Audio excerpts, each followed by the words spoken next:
Mas nós temos um convidado mega especial participando aqui conosco hoje, o Emerson Valderrama, que operou com a gente no pregão da BMF, no pregão da Bovespa, na mesa da Interfloat, e foi um dos principais operadores responsáveis pela introdução na Bolsa, da BMF no caso, dos mini contratos, as plataformas, o chamado WTR, foi o Emerson que foi um dos responsáveis junto à BMF na época, a impetrar o movimento, a parte operacional, e não foi fácil, Emerson, mas foi um período legal de aprendizado para nós. O Emerson sofreu muito com as travas, o mercado travava, a plataforma travava. O Emerson está aqui conosco hoje, trouxe a sua presença e isso, claro, nós agradecemos muito. Obrigado, viu, Emerson? Bom dia. Bom dia, Chico. Bom dia, pessoal do BMC. Eu que agradeço, Chico. Obrigado pelo convite e obrigado por lembrar também dessa história, né?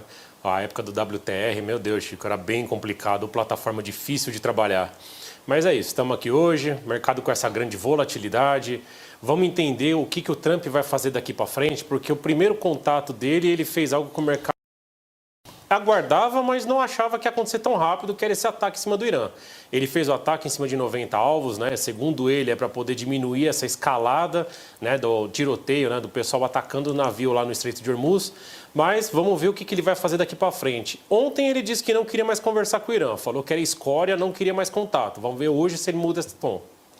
Emerson, veja só, o problema todo, além desse aumento, da volta, do aumento aí das tensões, são as narrativas, né? E o Trump falando aí desses 90 alvos, os Estados Unidos também se posicionando, o Estreito de Hormuz, mas por outro lado também tem o lado do Irã, em Teherã. Por exemplo, vem notícias agora das agências internacionais que a Guarda Revolucionária, a Marinha da Guarda Revolucionária lá do Irã, diz que aventurismo e interferência dos Estados Unidos na determinação das rotas do tráfego no Estreito de Hormuz só resultarão em uma resposta esmagadora do Irã. Então, isso tudo aumenta aí, olha só, o Teherã aumentou o trânsito das embarcações nas últimas 2 semanas, mas as ações americanas interromperam seriamente o processo de reabertura lá do Estreito. Narrativas praticamente aí contraditórias e sobra aí esse movimento de tensão. Chico, o problema vai ficar esse vai e vem, essa conversa onde um fica atacando o outro e eu espero que fique só nesse ataque verbal e não escale mais que isso. A gente viu a parte do enterro, né, do líder do Ayatollah, foi algo muito, né, atraiu uma multidão muito grande, com faixas hostis contra o Trump, hostis contra a América também, a gente não sabe até onde pode escalar. O Trump, do lado dele, ele acha que ele está por cima de tudo, então ele pode fazer esses ataques e não vai ter a volta. Lembrando que a gente está em período de Copa do Mundo, eu já venho falando sobre isso, eu tenho um receio que a parte do Irã ataque os Estados Unidos, ataque o território dos Estados Unidos durante a Copa do Mundo. Lembrando que, né, a gente está na reta final, chegando aí para a final mesmo do evento. Enquanto tiver essa conversa, Chico, né, possivelmente daqui a pouco o Paquistão vai entrar na conversa para tentar apaziguar, o Catar também, como foi feito anteriormente. Só que cada vez que eles tentam se aproximar e tem essa rusga, né, tem esse problema acontecendo, vai ficar mais difícil esse estreitamento desse laço. Espero que não, Chico. Pois é, Emerson, vamos aguardar. Ontem os mercados americanos caíram, exceção ao Nasdaq, que subiu um pouquinho, 0,2%, muito por conta da alta de ações importantes, em especial a Nvidia, que ontem subiu 3,6%, 3,7%, e algumas outras ações importantes lá do setor que vem subindo sem parar, embora nós tenhamos tido aí muitas oscilações. O caso, por exemplo, da Micron, que bateu $1.230 nas máximas depois do balanço, agora está 950, em torno de $950, enfim. Mas apesar de toda essa movimentação, as bolsas ontem lá tiveram movimentações de queda, realização, o petróleo subiu 4,3% em Nova York, 5,2% em Londres. E um destaque, eu queria que você comentasse também conosco, foi a ata do Fed, era esperada aí a ata do Fed, muito por conta da manutenção dos juros e a primeira participação do atual novo presidente do Fed, o Kevin Warsh, considerado aí um pouquinho mais hawkish, mais duro em relação aí, ele olha muitos números de inflação e depois sim uma leitura em relação à economia, o mercado de trabalho, as taxas, enfim. Mas de qualquer forma, a ata nos trouxe aí uma leitura, pelo menos, que continua havendo riscos altistas para a inflação e uma certa divisão em relação aos seus participantes, muito por conta aí dessa pressão do choque de energia com o conflito lá do Oriente Médio, Emerson. Chico, eles não falaram muito além do que a gente já vem observando, né? Eles falaram que a inflação está alta, a inflação está acima de 2%, já tem um período maior, continuam monitorando isso, só que o Kevin Warsh ele fica numa situação, como a gente fala, uma sinuca de bico. Que se ele falar alguma coisa de possível elevação de juros, o Trump vem para cima dele, assim como ele fazia com o Jerome Powell. E agora ele tenta colocar panos quentes, falando que está acompanhando para um próximo movimento, algo mais ou menos que a gente viu parecido com o Copom também falando sobre inflação aqui no Brasil. Então, ao meu ver, foi uma ata bem morna, ela foi uma ata que ela não trouxe grandes destaques, tanto que o mercado nem trouxe a volatilidade em cima. Que a parte principal mesmo que o mercado está acompanhando é o desdobramento lá no Oriente Médio. A gente viu o petróleo chegando a quase 6% de alta, o VIX chegando a 5%, 6% de alta também. Perfeito. Quem sofre diretamente com isso, né, o mercado começa a ter aquele temor de inflação e algo nesse sentido. Primeiramente, o que me chamou a atenção foi a Nasdaq, ela foi muito forte, ela chegou a alta de 0,20, algo que não era para ir por esse caminho, era para ela cair, porque quando começa a subir juros, vai diretamente no setor de tecnologia. E também linkando isso, Chico, que vem chamando a atenção é a SpaceX. Ela entrou na parte do índice Nasdaq, era para ter feito um rebalanceamento de carteira, né? Então as pessoas tiram de algumas ações, coloquem na SpaceX para poder rebalancear essa carteira, mas ela está com preço a par ou um pouco abaixo até do IPO. Isso vem chamando um pouco de atenção também. Pois é, vamos dar atualizada na SpaceX que você está falando. Ontem eu comentei aqui que elas fecharam com queda de 0,78%. A 148 dólares e 30. Então, 148 dólares e 30 já é um preço menor do preço de abertura do IPO, das negociações. O IPO foi 130 e as negociações abriram na Bolsa 150, ela já volta um pouquinho aí abaixo dos preços de abertura. E hoje ela sobe 1,40% a 150 dólares e 34, atualizando a SpaceX SPCX, negociadas então na Nasdaq, que está aí para vocês, pré-mercado e fechamentos de ontem. O Emerson, em suma, de uma maneira em geral, que pode se, pelo menos para nós aqui, que acompanhamos as leituras, as informações das agências locais e das agências internacionais, é que o comitê, o FONC, ele segue sim ainda muito preocupado com a persistência, o crescimento, a movimentação dos números de inflação, mais do que os riscos para uma atividade e também o mercado de trabalho, que até tivemos um payroll aí benigno, como o mercado conseguiu pelo menos fazer uma leitura na véspera do feriado lá nos Estados Unidos. Enfim, inflação continua sendo o grande driver lá do mercado do Fed nesse momento. A primeira linha que eles vêm olhando é a inflação, então PCE é um dado muito importante que eles gostam de acompanhar, mas a parte do payroll ele veio, como você falou, benigno, e o ADP também não veio tão forte, ele veio um pouco abaixo do esperado. Isso daí mostra que a força de trabalho não está tão firme, porém o Fed, toda a conversa que aparece de Kevin Warsh, algum membro do Fed, eles sempre falam de inflação e mercado de trabalho. Mercado de trabalho muito resiliente. Então, enquanto esse mercado estiver resiliente, estiver aquecido, vem o temor de inflação. O temor de inflação acaba trazendo essa cascata, né, Chico, para poder uma possível manutenção, elevação de taxa de juros. Se a gente pegar de janeiro para cá, mudou o cenário. O mercado estava falando em 2 ou 3 cortes lá nos Estados Unidos, já mudou, agora já estão falando em manutenção pelo menos até setembro, e já tem alguns pessimistas falando em até em elevação. Então o mercado começa a olhar um pouco diferente isso, Chico. E aqui no mercado local, já aproveitando esse gancho, Chico, o mercado está testando 170 mil pontos novamente. Tudo bem que hoje o mercado, né, em geral, não só Brasil, ele está tomando mais risco do que ontem. O mercado viu que ontem teve aquele barulho todo com o Trump, mas hoje está um pouco melhor. Se perder 170 mil, eu não sou analista, mas acredito eu que deva vir uma onda de stop aí, é meio perigoso estar comprado nessa região. Pois é, então só completando a informação, e falamos aí da ata do Fed, o FONC, comitê, mostrando-se aí preocupado ainda, claro, dividido, mas preocupado com os números de inflação, foi divulgado também agora de manhã em Londres, a ata do BCE, Londres não, em Frankfurt, na Alemanha, onde o BCE mantém sua sede, a ata do BCE. A inflação geral deve subir ainda mais durante o verão e permanecer bem acima da meta até o primeiro semestre do ano que vem, 2027, apesar de quase 3 aumentos de 0,25 pontos percentuais nas taxas de juros estarem previstos nas projeções. Todos os membros do comitê consideraram que os riscos em torno das perspectivas de inflação eram de alta em relação às projeções básicas da equipe técnica. É provável que se preste mais atenção aos aumentos de preços agora do que na altura, ou pelo menos quando ocorreu o choque energético anterior, enfim. Veja que o Banco Central Europeu também, na leitura da sua ata, vai falando agora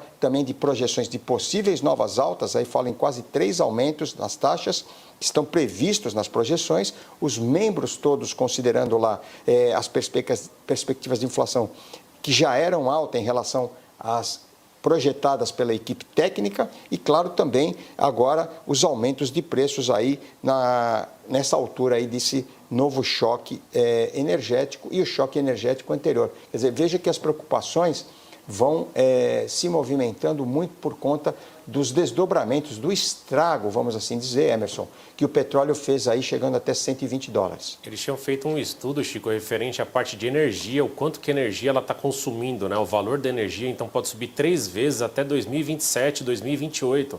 Isso, com certeza, né, o Banco Central Europeu está avaliando e também já colocou na ponta do lápis. Por isso que eles estão avaliando até essa elevação de juros, alguma coisa nesse sentido, visto que a inflação vai pegar para eles. A inflação ela está destoando, né? Ela está descolando da meta lá fora, num cenário onde é bem complicado isso. Eles não querem no momento isso, a gente viu o preço de moradia, a gente viu como eles fizeram as alterações para tentar diminuir o preço, porque está uma escalada muito forte em Londres e assim por diante, e agora vem a parte energética pesando para cima deles. Complicado, Chico, um momento bem tenso também no Banco Central Europeu. Pois é, Emerson, e falando um pouquinho agora, você falou aqui da nossa ata também, nós tivemos aí o corte de juros, um relatório muito dividido aí para o mercado, a ata do Copom também muito dividida e depois o relatório de política monetária, onde o Dr. Galípolo e o Dr. Piketty trouxeram uma leitura aí mais clara, pelo menos o mercado entendeu com mais clareza aí as declarações das 2 dirigentes importantes aí do nosso Banco Central. Falando um pouquinho das taxas aí, nós vimos aí a projeção da Focus também em 14% para a Selic, encostando evidentemente aí nas projeções do mercado no DI janeiro 27 e claro, essa semana, depois de muitas semanas de alta, o IPCA aliviou um pouquinho lá de 5,33 para 5,30. Como é que você vê também esse movimento dos juros, Emerson? E se você puder falar um pouquinho também do câmbio, que volta a trabalhar ali na casa dos 5,15, 5,20. Chico, a parte da inflação no Brasil já estava mais ou menos, né? A gente entendia que em algum momento ia ter essa queda na curva, porque a inflação, a Selic ficou alta por bastante tempo e agora nós tivemos 2 cortes, mas esses cortes ainda não refletiram na curva de juros, né? Demora mais ou menos um tempo de maturação, 6 meses, para acontecer o efeito do corte de juros, né? Lembrando que a gente viu esse corte de juros, não foram expressivos, 0,25 em cada conversa, e aí o mercado ele quer saber se vai mais. Essa parte dos 14%, Chico, a gente já vinha batendo, no nosso bate-papo, esse 14% já era mais ou menos esperado porque o DI 27 não derretia, ele não caía, enquanto o Focus falava 12,75, 13, 13,5. Então o mercado agora ele quer entender. Lembrando que é ano eleitoral, né, Chico? Ano eleitoral, toda hora acontece uma bomba de algum dos dois, né? Vamos falar dos 2 opositores, né? Então, no caso, o Lula de um lado, o Flávio Bolsonaro do outro. E aí a gente viu também pesquisa eleitoral, depende da pesquisa eleitoral, ele acaba se aproximando, acaba distanciando um pouco. Ainda bato na tecla, Chico, acabando a Copa do Mundo, o mercado vai dar uma certa atenção melhor, pelo menos no Brasil, referente à pesquisa eleitoral. Essa parte de inflação aqui no Brasil, Chico, é complicado. Eu comentei isso na semana passada, o número de comércios, né? A gente passa nas ruas e vê a placa de aluga como está forte. Então, o próprio comércio não está tão firme. Isso deveria cortar um pouco de juros para poder dar esse fôlego, mas cortar os juros com uma inflação alta não é o certo. Não estou falando da inflação oficial que a gente conversa, que a gente vê nas divulgações, e sim da inflação sentida na pele de todos nós. É verdade, Emerson, você citou, a economia ela parece dividida assim em alguns segmentos. Tem alguns segmentos, e eu tenho conversado bastante aí em participações que eu tenho realizado aí com empresas, ou mesmo com pessoas, ou grupos, amigos, enfim, segmentos que vão muito bem, estão nadando de braçada. E outros segmentos, outros setores da economia que estão passando por um período aí difícil, vamos assim dizer, muito por conta dos juros mais altos, queda do consumo, o endividamento também, o grau de endividamento das famílias, que pouco se fala aqui, e também, claro, alguns segmentos maiores, o agronegócio, com essas preocupações, inclusive, da possibilidade lá de sobretaxas nos Estados Unidos, indústria, parte das indústrias que sentem muito, claro, os insumos a matéria-prima, tudo isso faz preço, forma preço e lógico que os produtos finais, quem vai aí aos supermercados, quem trabalha, quem consome, vê que os preços estão um pouquinho além aí dos números divulgados aí pelo governo, em números de inflação, enfim. Tudo isso forma um contexto bastante amplo, Emerson, e realmente essa é uma preocupação, eu acho que das autoridades e, lógico, também dos investidores que acompanham aí, talvez, por isso a nossa bolsa esteja trabalhando um pouquinho flat, aí, um pouquinho de lado. Sim, concordo com você, Chico. Uma coisa que vem me chamando a atenção, que eu li ontem no relatório específico, o Tesouro Direto, a emissão de NTN-B, né, ele estava esperando que a oferta, né, ia vir muito grande, não veio baixa isso daí. Uma única oferta só na terça-feira e as ofertas foram todas concentradas em LFT, que é um título Tesouro, um título público atrelado à Selic. O pós-fixado foi mais atrativo. E, além disso, Chico, começou uma conversa, né? Está começando a ser alguns relatórios falando sobre os produtos isentos de imposto de renda. Eles acabam sendo, vamos falar em aspas, desleais com os produtos do Tesouro Direto. Então, acredito eu, não estou dando call referente a isso, longe disso, que eles vão tentar, de alguma forma, interferir em produtos isentos. LCA, LCI, alguma coisa nesse sentido.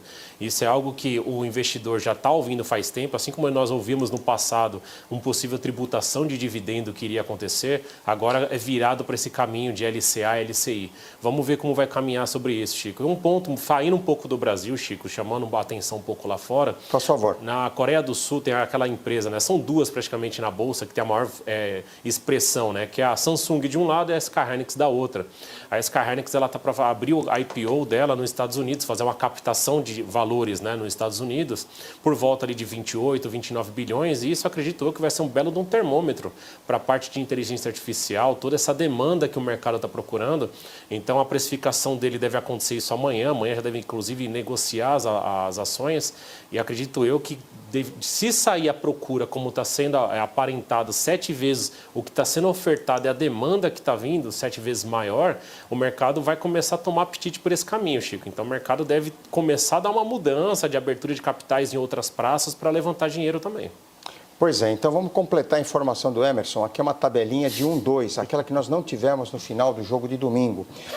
SK Hynix está prestes a definir aí o seu preço final da sua estreia na Bolsa de Valores nos Estados Unidos, a Nasdaq, amanhã, sexta-feira, com grande interesse aí na oferta pública inicial de ações da fabricante sul-coreana de chips. Então, o IPO consiste em 177,9 milhões de ADS, que é o American Depository Shares, portanto, o ADS, portanto, é 177,9 milhões, a oferta pública inicial, portanto, representando aí uma parte importante da SK Hynix, que deverá, então, ter aí a sua entrada, então, na Bolsa nos Estados Unidos. Sexta-feira estreia amanhã e, no total, SK Hynix espera arrecadar em torno de 28 bilhões de dólares com a venda de ações, a maior IPO estrangeira, considerada estrangeira na história lá no mercado, lá nos Estados Unidos. Está aí o Emerson que trouxe para nós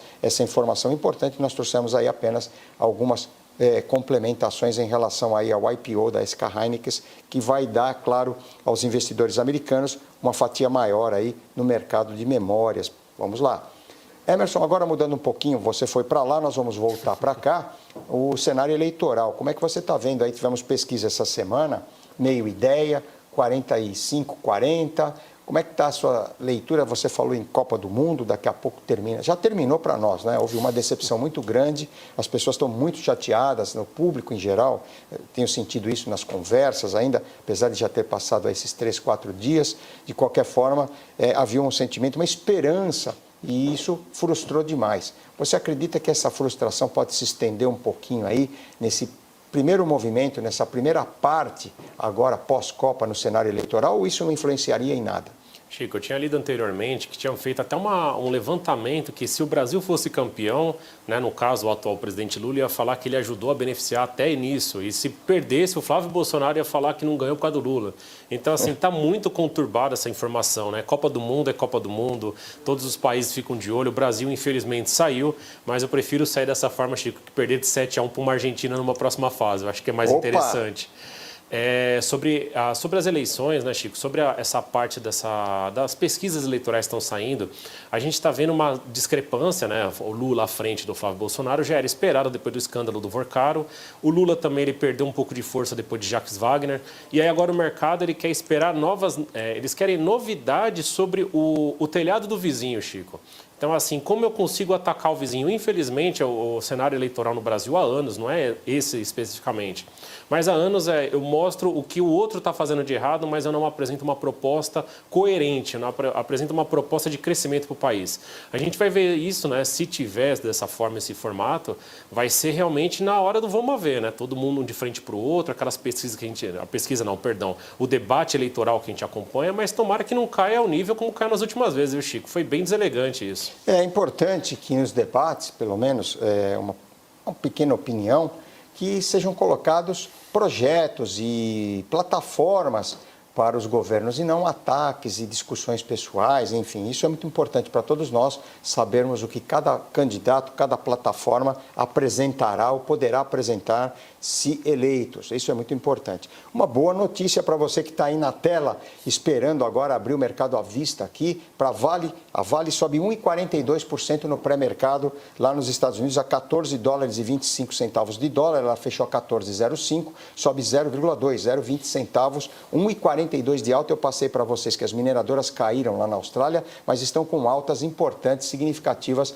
na Bolsa de Londres. Por isso, o pré-market é muito importante para que vocês acompanhem sempre essa movimentação, estejam alinhados, como eu sempre falo, na pré-abertura e abertura dos nossos mercados. Por outro lado, a Petrobras, o PBR cai 0,81%, então 17 dólares e 10 para atualizá-los aí em relação a esses dois movimentos. Emerson, para terminar aqui sua participação, vou falar que o IGPM, Fundação Getúlio Vargas, caiu 0,39% na primeira prévia de julho. Primeira prévia, o índice dos aluguéis, o chamado IGPM, 0,39% na primeira prévia de julho, de mais 0,21% na primeira prévia de junho. Deflação. Portanto, olha só, mais um dado, mais um indicador. IGPDI já trouxe deflação. Agora, dessa vez, primeira prévia do IGPM, Fundação Getúlio Vargas, caindo 0,39%.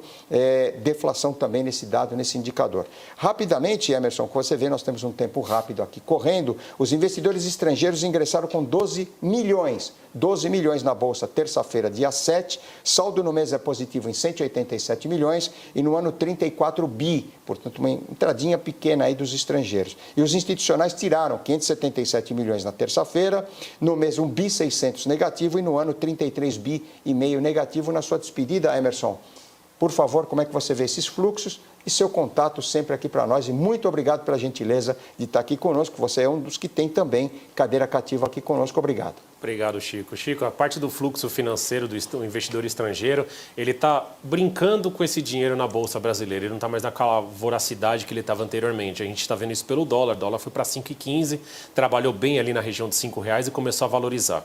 Chico, o mercado assim, ele vai aguardar essas informações. Tomara que o IGPM reflita mesmo nessa parte de aluguel para as pessoas, comece a diminuir isso, para aí sim os comerciantes, né, tomarem a frente, seguirem isso. Perfeito. Chico, para os meus contatos, 3 minutos com o Emerson Valderrama, me encontra nas plataformas de redes sociais e agora também tem uma comunidade no WhatsApp, se quiser me seguir, faço um panorama matinal, todo dia 3 minutos com o Emerson Valderrama. Obrigado pelo convite, meu amigo. Obrigado, Emerson. Muito legal você ter vindo aqui conosco, um grande amigo querido, os tempos do pregão, hein? Olha só, saudades. Vamos lá. Hoje tem uma notícia importante